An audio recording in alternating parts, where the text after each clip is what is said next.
I have 6 o'clock. I'd like to call the meeting to order. Thanks all of you for coming out. If you would please stand for our pledge of invocation. Our gracious Heavenly Father, what a blessing it is that we're able to gather freely, be with this board tonight to make the best decisions for the people and citizens of Pickens County. Thank you for the many blessings of life. Thank you for allowing us to be able to celebrate our veterans, especially last week, celebrating D-Day. Be with those remaining survivors of that date that should never be forgotten. Be with our soldiers that are fighting for our freedoms on foreign soil and here domestically defending our rights. Be with our local leaders, our state and federal leaders. Be with our president and his cabinet. Thank you again for all your many blessings, Lord. Forgive us of our many sins. And go with us throughout the rest of this evening and the rest of this week. And all these many favors and things we ask in our Son's name. Amen. I pledge allegiance to the flag of the United States of America and to the republic for which it stands, one nation, under God, indivisible, with liberty and justice for all.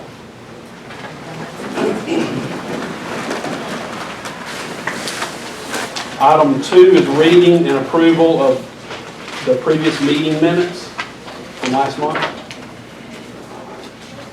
I'll make a motion that they accepted as written with the exception that they looked down Mr. Landrum's name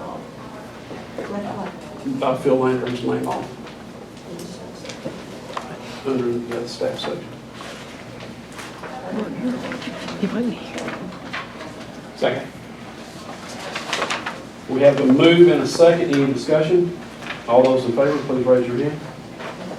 Motion carries. Item 3 is old business. We had no old business from last month. Item 4, we have a few business items to take care of this evening. And again, item D, the Newsome property on 16 Mullinax Road has been postponed until next month, in case anybody wasn't here earlier. The first item is RZ-04-191270. I'd like to ask Rodney, and I'd like to also mention that we'll have an open hearing for this rezone request. And Rodney, what's the county's recommendation? Yes, sir. Ms. Williams submitted an application to rezone 8.36 acres of property located at Cardinal Road, Jasper, Georgia. Current use listed for the property is agricultural, and Ms. Simmons would like to rezone the property, or Ms. Williams, to rural residential. The purpose is to be able to split it up for her family, and the staff recommends that this rezone be approved. Any questions for Rodney? If not, is Ms. Williams here? Is there anything that you would like to mention? That's what I was going to say. My family and I, it's myself, my brother, and my two sons. They're 27 and 30, and my kids want to live next to me. So it's like I'm taking that as a good sign. So we would like, so we want 8 acres. That doesn't happen often. No, I know it. And we'd like to do 4 lots, and we just want to be next to each other. And as my brother and I age, it would be nice to have the younger generation there to help us. And then if I'm blessed with grandchildren, to have them right next door. And so, I mean, we all grew up in the country, and this is country for us. So this is beautiful. We'd just like to live out here. So. Any questions for Ms. Williams? You're going to make it a condition precedent that you're going to sell them a lot, that they're going to take care of you in your old age? Mow my lawn? They already know that. Better put it right. Yeah, that's right, yes. So, but each property will be standing on its own. It will have its own driveway off of Cardinal. It will have its own well, its own septic, so that down the road, as you know, we're older, as we pass away, it can be sold. It won't be an issue. We're not going to be tied to each other in any way. Any other questions for Ms. Williams? I'll make a motion to accept the recommendation of the Planning Commission. Second. We have a move in second. Any discussion? All those in favor, please raise your hand. Motion carried unanimously. That hearing is closed. Thank you, Ms. Williams. Thank you.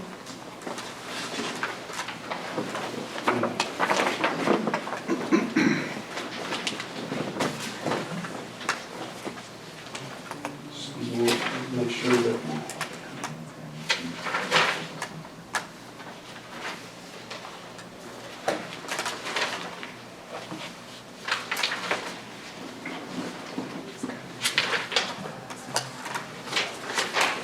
these are all for, we'll meet with the one that got moved to next month.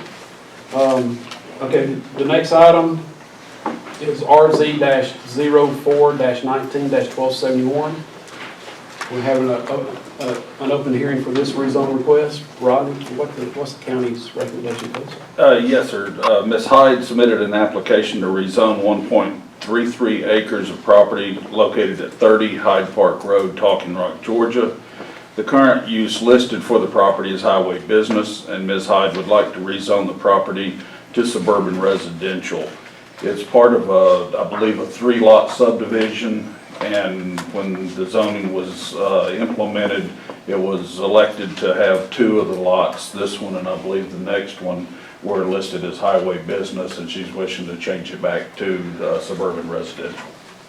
And it's the county's regular, the Planning and Development's office recommendation that it be approved. Thank you. Any questions for Rodney?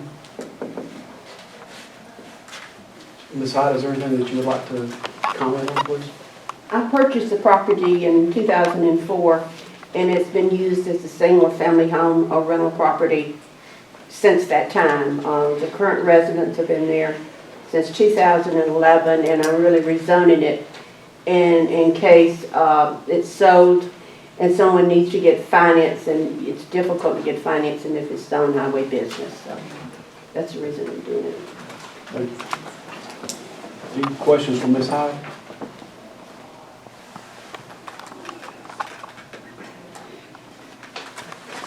Mr. Chairman, I move that the rezone be approved. We have a move to approve the recommendation. I'll second. Move in second. Any discussion? All those in favor, please raise your hand. Motion carries unanimously. That hearing is closed. We have an open hearing for rezone request C on the agenda, RZ-14-19-1272. Rodney, what's the county's recommendation, please? Yes, sir. This is a continuation of the previous rezone. This is for the other lot in that subdivision, and the Planning and Development does recommend that this be approved as well. Thank you. Any questions for the county? Ms. Hyde, is there anything else you'd like to add for this one? It's a vacant lot now, and I'm planning on building a home on it for resale. Probably a ranch, 1,700 square feet. So. Any questions for Ms. Hyde?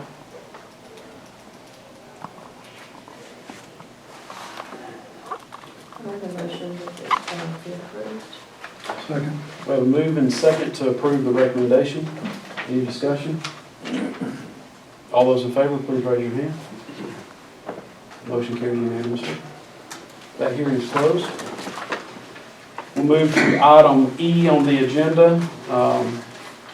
We'll have open hearing for item E, RZ-5-19-1274.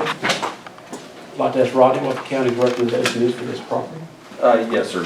Dusty Eaton submitted to rezone 3.24 acres of property located at Highway 136 connector, Talking Rock, Georgia. The current use listed for the property is agricultural, and Mr. Eaton would like to rezone the property to suburban residential. I believe he's going to split it up into 3 lots there attached to Highway 136. Planning and Development does recommend approval of this rezone request. Any questions for Rodney?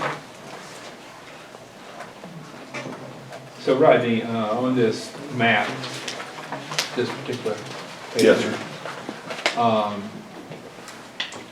So this is across the street from that other parcel? It's attached to the other parcel. Okay. Across the street, it's all one big parcel, just Okay. kind of separated by 136. So that is kind of the leftover piece. And that, are those chicken farm houses? I believe so, yes, sir. Yes.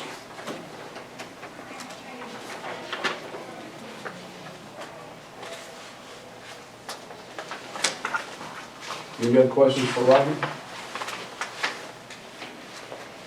If not, Mr. Eaton here? Yes, sir. Is there anything that you would like to Yeah, add? we just thought that property, that's a good piece of property there, would look good with 3 homes on it, and we just want to build some more nice homes in Pickens County. We're planning on doing ranch houses also right there on that piece of property, so. Thank you. Mr. Eaton, are you happy with the chicken farms? You don't see that as an impediment to? Yeah, we actually looked at that other property, and I know it's sold since then, and those chicken houses, you can't even see them. And anywhere in Talking Rock, at the right time, the way the You wind don't have to blows, see you them. can smell chicken houses, so, those houses are hidden, they're over, you have to go up a hill actually, and go down, but, no, I mean, Talking Rock's a beautiful place, it's got some beautiful property, and, we just want to continue to build some nice homes out there. But no, those don't really, that doesn't really bother me right there. So how many houses do you expect? 3?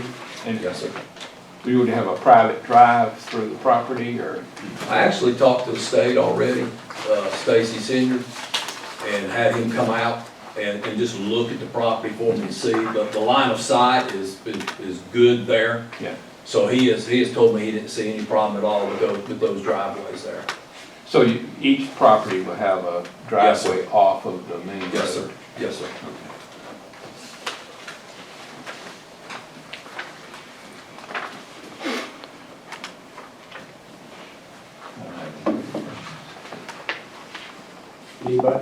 Anyone else have any questions, Mr. Eaton?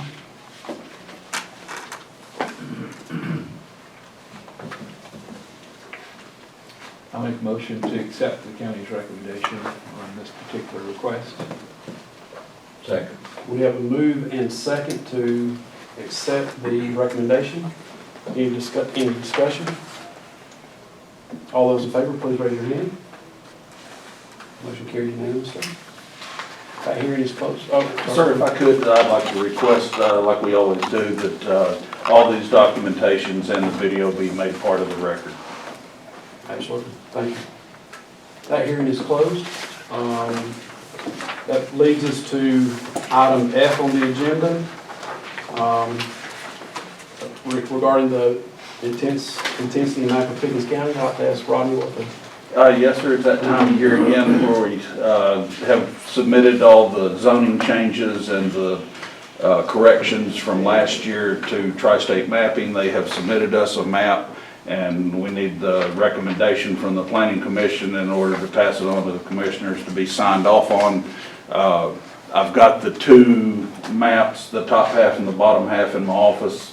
They're about 9 foot long, so I decided to save you. I've got the smaller version. If you'll give me a second, I'll hold it up for you. If you have any questions or would care to look at it.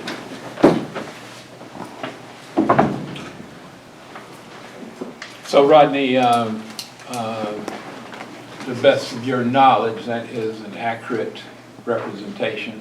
Yes, sir. We submitted all the changes from last year to Tri-State.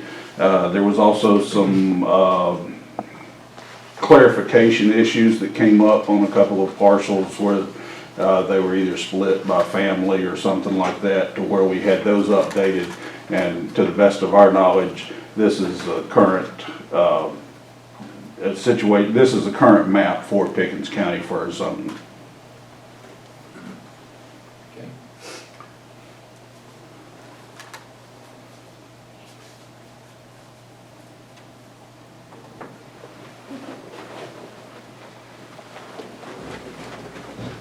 Any other questions for Rodney?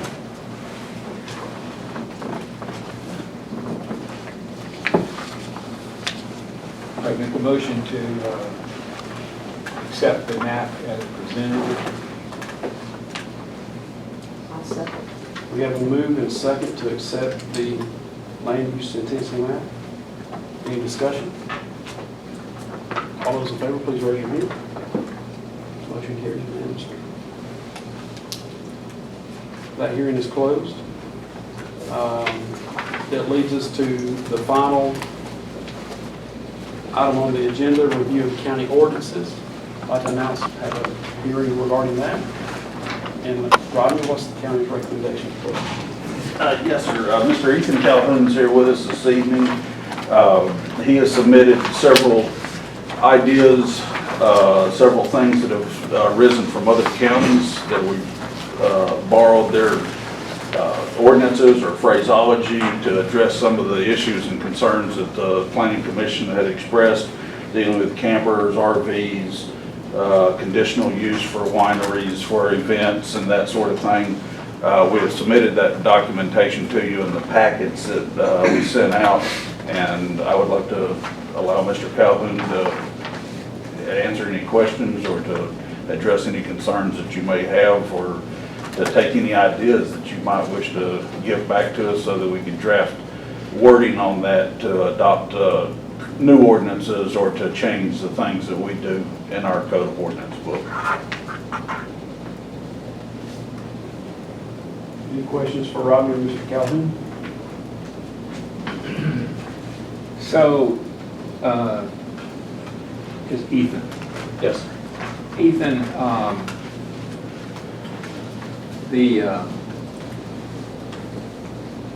under the temporary location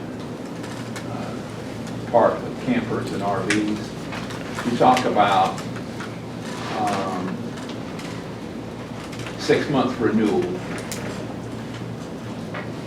provided that it's used for security or oversight of construction, I believe. Is that right? That's correct. So, but no sleeping.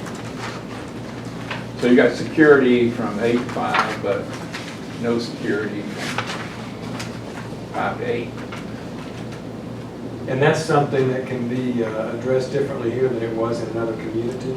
That was just an example from a nearby community that seemed like potentially a method to approach some of those temporary trailers, especially in this case, because if you don't permit, for instance, travel trailers or those very mobile manufactured homes that you often do see on a construction site, sometimes that could create an issue there. So this is a way to make sure that it's a caveat for that particular use of those type of units. Rodney, I think historically that's been allowed, that you could have a camper on site while your house was being built and people actually lived in it. Yes, we currently allow that. We'll allow it to 365 days for them to build their house. A classic example of that's out on Highway 53 West. Just before you get to Hinton, there on the left-hand side, they had done so and had applied to live in a camper for 1 year. Actually, I think they did it in about 9 months, got their house built, and have since moved in. So you would favor something similar to what you have allowed in the past as opposed to a 6-month extension? I think what Mr. Calhoun may be addressing maybe some more of the commercial projects, and we have been contacted by some individuals who are moving from project to project and are wishing to stay in their campers while at this certain project and then move on down the road. Currently, the county, like I said, we will do it for residential. I don't have any current projects of commercial nature to where they're living in a camper at this time. So Eaton, would it be appropriate to have as a conditional use under residential, temporary overnight living in a camper on those parcels? Like, they would come and make a presentation of that. We're building our house and we need 9 months, 12 to live in it. But have it as a conditional use. I think that could be possible. Usually conditional use permits Or permanent. are permanent without a And so time. maybe it would be more, you're right, maybe it'd be more appropriate for a license to be issued or something along those. It doesn't have to be Yeah. 6 months. I mean, I think you could be more flexible with that and go out to a year or more, depending on But in the the creation of the permit of the license, you would say it's only available in rural residential or zone residential, or property already zoned for a house. I think that would work well. Would that Yeah. kind of go to what you were talking about? Yeah, I mean, I've seen this go on, and you don't want to create a problem for what has been historically allowed if as long as you think it's the right thing to do. You said that it's allowed now up to 1 year, 365 days. Yes, It says 24 months. You think that 1 year is adequate?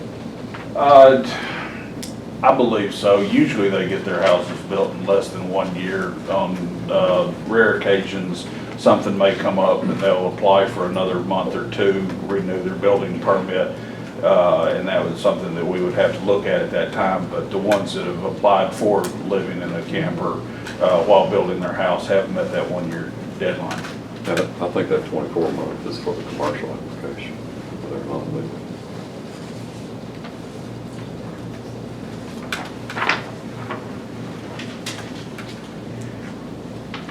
So under the first part of this, you speak to uses prohibited for residential occupancy.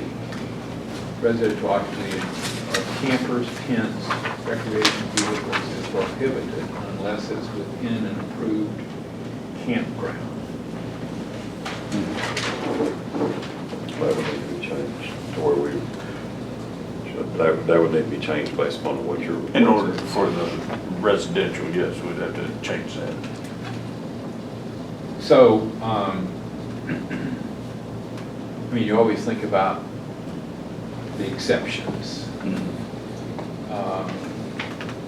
And I know this is not the intent, but let's say that somebody's got a piece of property and they want to have a Boy Scout camporee on a weekend. How would this apply in that application? I know it's a temporary thing, but Probably planning and development would go into it and look at it as far as putting in a campground where it provides adequate services for water, sanitation, that sort of thing, if they were going to utilize it on a weekend basis repetitively. But on a one-time deal, I guess is what. One-time deal, it all comes back to the enforcement. How are you going to be able I know. to look at it? I think we had this discussion about selling Girl Scout cookies. You know, common sense is not in large supply anymore. No, sir, unfortunately. We need to help dissipate that. So what we wanted to do here is you to get feedback on these, for y'all to then massage and then come back with something. Right. And the section dealing with minimum square footage, heated areas, is this, what's the deal there?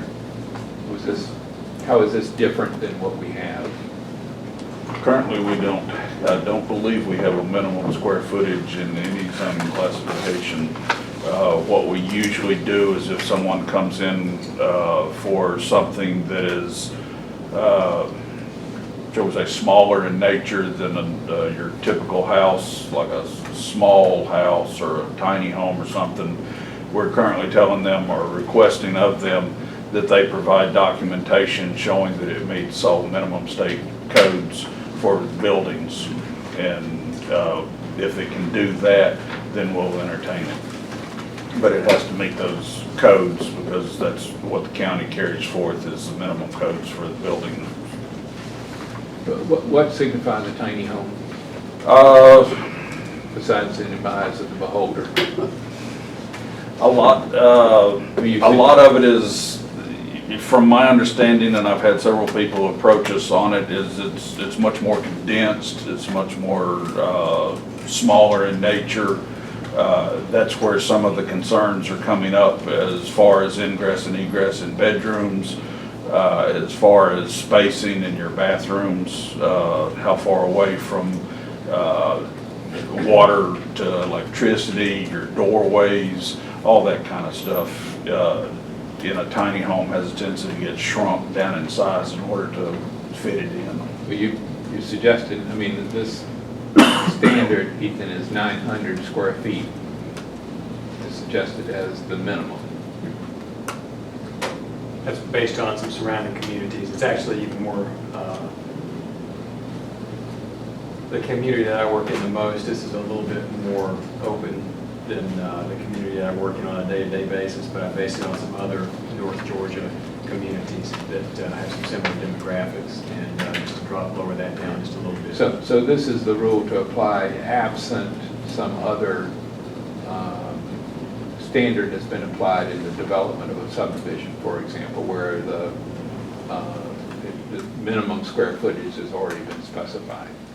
So it's a fallback position. Usually if it's in a subdivision setting, if it's a minimum square foot, it's in their covenants and Yeah. restrictions. Right. The county doesn't have to address that. So there's was it up in Gilmer County, there were some tiny homes going in somewhere up there? Yeah, they were making their selling no, behind Walmart one time. What was the square footage of those, does anybody know? Average square footage on what people consider tiny homes is generally somewhere around 400 to 600 square feet. So this would exclude tiny homes. That would be correct. And in order to permit what is considered a tiny home in that sense, there are special building standards. There was an amendment made to the building code, I think National Building Code or International Building Code, and the Department of Community Affairs created a model code ordinance that would have to be adopted by your building department to even permit tiny homes because of what Mr. Buckingham alluded to with the condensed rooms, condensed ceiling heights, the little mini lofts that only have a 3-foot ceiling, the stairs that are usually created in here, the ladders to access that loft, cannot by any way meet the standard building code. So even if you allowed it in your zoning, your building permit, your building code would prohibit that type of development. So this is just a way to stop that before it gets to permit stage. Now, keep seeing that commercial on television about the tiny homes. We've probably all seen it where the couple's in there and they don't have enough room and they call in their pod where they have stored all their furniture and made an addition to their tiny home so they can now all live happily thereafter. Right, and there are some reasons that building code does not favor tiny homes, and one of those is public safety. If you think about it, there's a reason that there are minimum ceiling heights and things in building code, and that's because of fire at night, smoke rising and things. And again, some of these lofts where people are intended to sleep in only have a 3-foot ceiling height, Yeah. and you're at the top of that. So if a fire were to begin, and by the time the alarm were to sound, you might have already have inhaled a significant amount of smoke. So there's concerns like that create a public safety standard. And so those are just some thoughts. Again, this is just like you were saying, it's a fallback. And any subdivision that had a covenant to require a minimum of 2,000 square feet or something like that would obviously supersede this if they just couldn't build to a lesser degree. I don't know what the square footage of, especially single and double wide mobile homes are, but these are not, it would not rule those out, would it? I mean, I don't know. No, so, a lot of the double wides that we're seeing now are, they're as large as a stick-built house, if not larger in some instances. That would not Yes. rule those out, would it? I noticed in one of some of the backup information that you gave from one of the companies here, it had on the first part up there on the check area, the first part use of the residential occupancy on these campers. They had a limit of 14 days of occupancy in these campgrounds. Is that something we would want to add so that you don't have people living in these campgrounds? I believe currently the county regulations allows up to 90 days, and then they have to rotate or move from the site that they're on. They're required to move. It can be for one day, move to the next lot and go back. It's just some of the concerns that we're seeing. Unfortunately, they're not moving those as they should, and the county is beginning to see a lot of additional structures attached to these that almost prohibit it from moving. So this is one of the things, yes, we would have something that we would take a look at as far as to keep them still in the category of as a camper. Yeah, because at that time, you're no longer on vacation camping, you're in residence. Right. So, Well, that's becoming a way of life for a lot of people.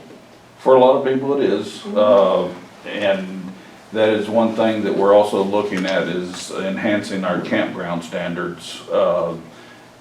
I've been here 22 years, going on 23, and I haven't seen a campground go in since I've been here.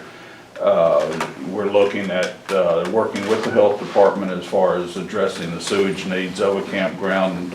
We have been approached by one individual that's interested in putting in a campground specifically for builders, that if they come in for a project, that's where they would stay instead of on the site. Also, they're trying to catch some of the snowbirds instead of them going all the way home or wherever, coming and staying in the campground for possibly up to 6 months. And they're in the process of putting together a proposal for the county to take a look at and see if we would be interested in going in on something like that on a larger piece of property. Yes, you're gonna depend on contractors. We're gonna have a lot of construction going on here, aren't we? It'll feast or famine.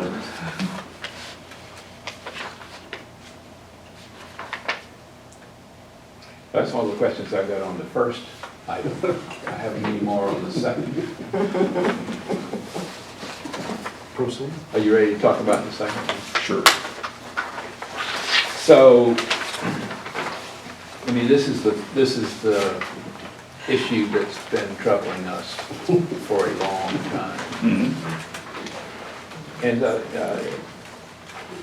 Ethan, speak to, as you looked at these other venues and what's going on here, speak to how you've laid out organic farming processes, agritourism and event center, and kind of, there's an overlap in here, it seems to me. So speak to what you saw in the big picture of taking a look at all of those with respect to the issue that we're wrestling with.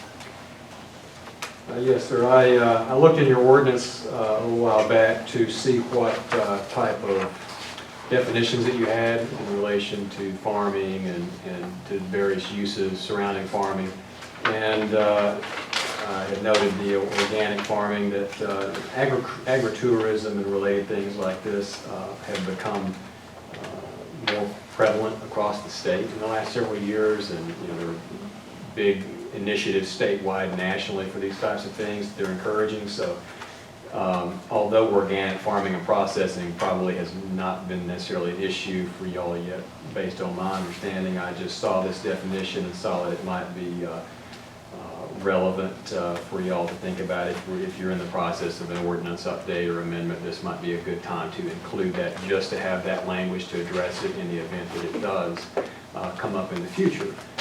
And in moving forward to more address the issues that I understand that y'all had in relation to agriculture and event venues and such in these areas, I thought one of the first things is to look at the situation from my perspective, and that was essentially to look at each of these instances individually and determine, is this agritourism or is this an event venue absent of agriculture? Because it's my opinion as a planner, and based on, again, some of those initiatives across the state, that having a little bit more flexibility for an agricultural farm to be able to supplement income and such through years by doing tourism-related things and being able to sell produce on site or give tours or have a barn that people could rent for the weekend and do a wedding or something like that can definitely help a farmer get by. But an individual who simply purchases property to build an event center with the parking area and so on and so forth, just for special events, has absolutely no tie to agriculture, I would define as a commercial use. So into that scenario, you would have somebody to have a piece of land. There might be a few cows roaming around or something like that, and they want to put this event center on there. So that would fall into the latter category, the event center category, as opposed to agritourism, the way you're thinking about it, because the event center would appear to be, if it's going to be successful, the dominant use of the land. Right, and I think that's what it comes down to, is deciding what that use is. Is the event center a facility that may be located on the farm an ancillary use to the farm, where the farm is the primary use, or is it vice versa? Or is there no farm? Is there an entire absence of any actual agricultural practice occurring? And that's where the defining farming of what does that mean exactly is important, I think, as well. And there's a very clear definition of that practice and so forth.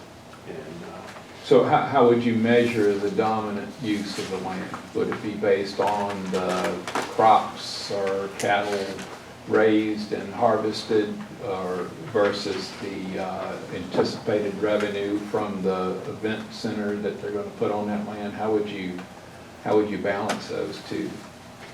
I think that, being on a case-by-case basis, the science of that would be a little bit tricky. I think the main thing there is to determine, is there a farming practice occurring there? The magnitude of that farming practice, I think, would come down to individual review to see what kind of operation that they have. And again, I think that the income relation of the event center versus the income of their farm, I think, you look at acreage and things like that, and livestock, row crops, obviously, which is probably not as common here. It's going to be mostly livestock production. Be able to make that determination. Again, that's the conditional use permit recommendation, so that these instances can have individual review as to where that might be more easily determined. And so even that would probably be based upon a site visit by land development. And then from that site visit, they would inform the board as to their opinion as to which was a dominant use and which was a subordinate use. Right. How does this get us out of the woods with these questions, though, that we have about, whether this is the right use of a piece of property for what they want to do? What his framework shows, though, is you've either got something that's already zoned ag, usually is where your starting point is. Mm-hmm. And then our question becomes, are y'all issuing a conditional use permit where you're putting regular, conditions on or not? Or are you doing an actual change in the zoning? Mm-hmm. And that may, and then whatever comes out of that kind of a hearing defines if you agree with land development's recommendation or not, maybe. I like this division. Under agritourism, I'd like to see wineries change to vineyards, so they're actually growing grapes. And the terminology, I apologize, there should be farm winery. I should have included that as well, because the state actually defined a farm winery is different than a winery, which, as you just pointed out, a winery may not include a vineyard, but a farm winery would have to include both. And that's the only thing that I would recommend permitting from a winery perspective, is unless the vineyard and the winery are together as a farm winery, I wouldn't recommend having a commercial winery in an agricultural area. And that's, again, that separation of commercial and agriculture, I think that. We've looked at that a little bit in the beer and wine ordinances, and we kind of default back to the state statute that has a definition of farm winery. I think this solves a lot of the problems. I think it gives y'all a lot more tools than what you have. I think Lee has done an excellent job as far as delineating the primary and the secondary uses. I think it's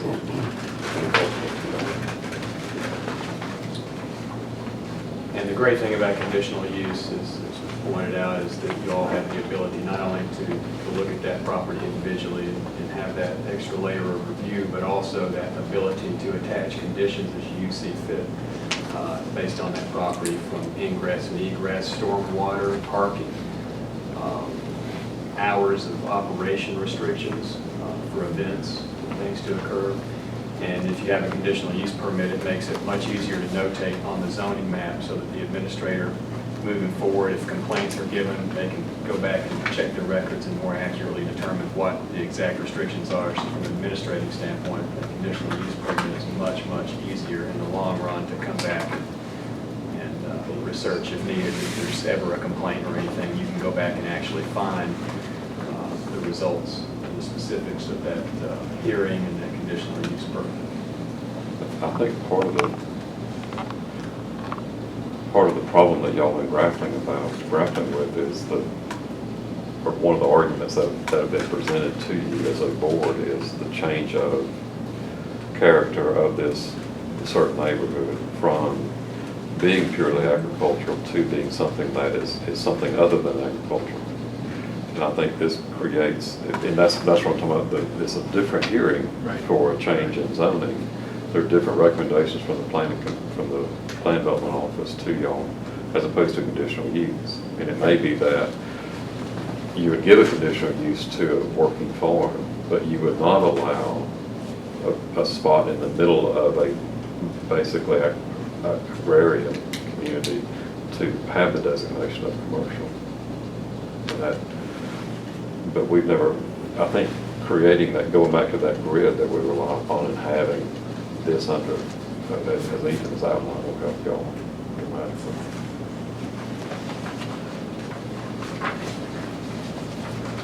Very good. Thank you, Ethan. Thank you all. Any other questions or comments?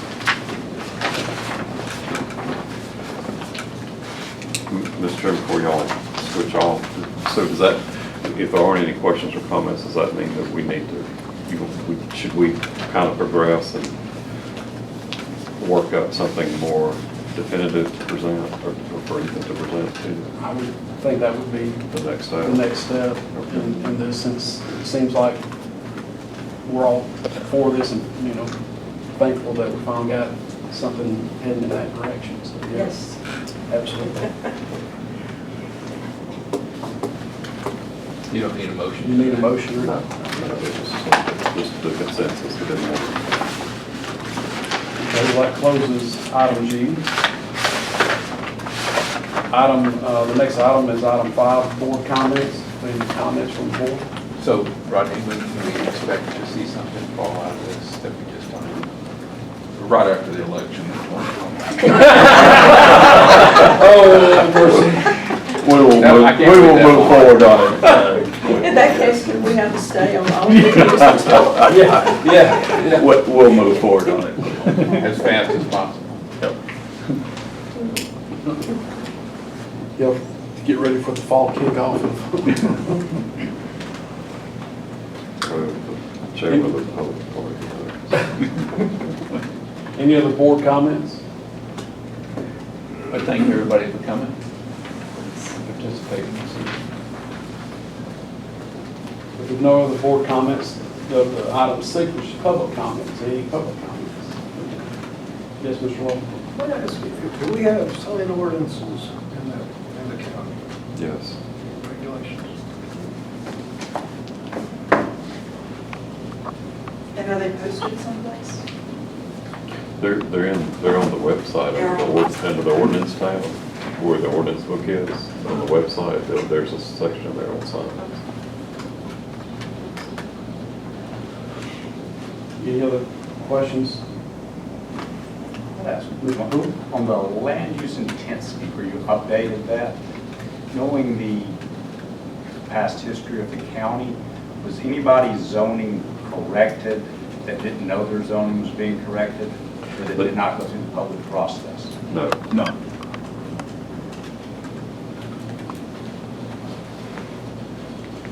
Any other questions?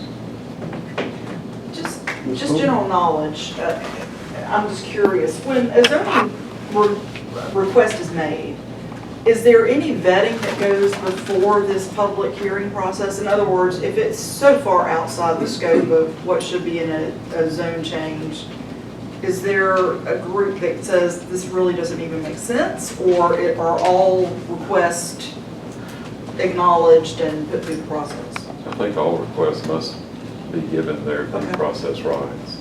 Now, that may mean what you're talking about is something that's so far off base, then that may be where you see land development recommend to the planning commission to turn the request down. But I think once you file it, we have to consider it. Okay, just curious. And that has happened, not often, but it has happened where the recommendation was not to approve the request.